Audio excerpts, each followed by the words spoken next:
Tamires Carla Lopes dos Santos, sou acadêmica graduanda do curso de licenciatura em Letras e Literatura pela Universidade Federal do Mato Grosso do Sul, campus de Três Lagoas.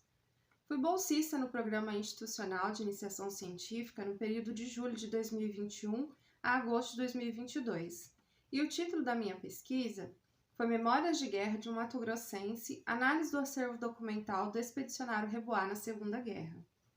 O recorte, portanto, é o período da guerra, no final de 1944 a meados de 1945.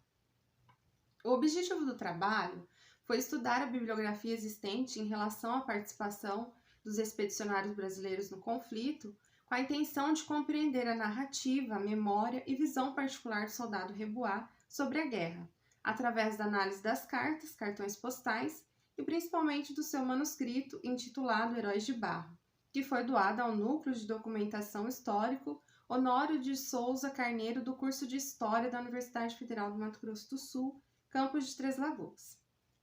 A relevância do trabalho se encontra no estudo das narrativas antagônicas à história de heróis, relatando uma história feita por homens simples com desejo de sobrevivência. Ademais, revelam um outro lado da história, o não dito, como os abusos sexuais de soldados brasileiros contra mulheres e crianças.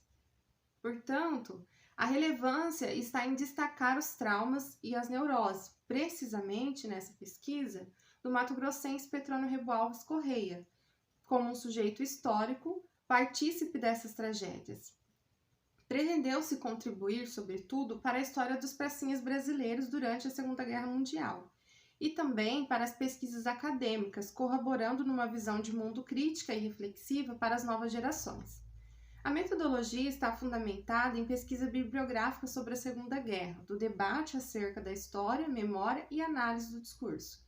Foi necessário levantar um acervo que tornasse possível, dentro do período da iniciação científica, a compreensão do que foi a Segunda Guerra Mundial, como que se deu a participação dos brasileiros no conflito,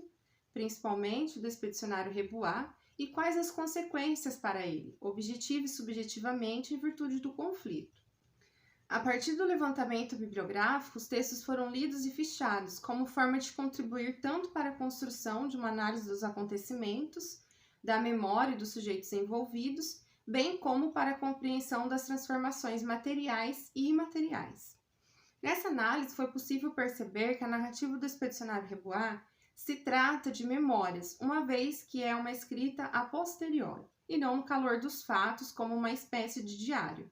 Nesse sentido, depreendemos também, principalmente na análise do manuscrito Heróis de Barro, em conformidade com os estudos literários, a singularidade na forma textual, por conta da linguagem, o uso de metáforas, analogias, rimas, o uso do diminutivo como forma de ironizar certos acontecimentos e o personagem Zé Conselheiro, que o autor denominou como sua eterna sombra. Acreditamos que seja resultado da sua neurose de guerra, e, sobretudo, dos abusos sexuais contra mulheres e adolescentes, uma vez que o autor se coloca como partícipe dessa tragédia, revelando assim um possível arrependimento ou confissão, diante dos fatos desumanos cometidos pelos soldados brasileiros durante o conflito da Segunda Guerra Mundial.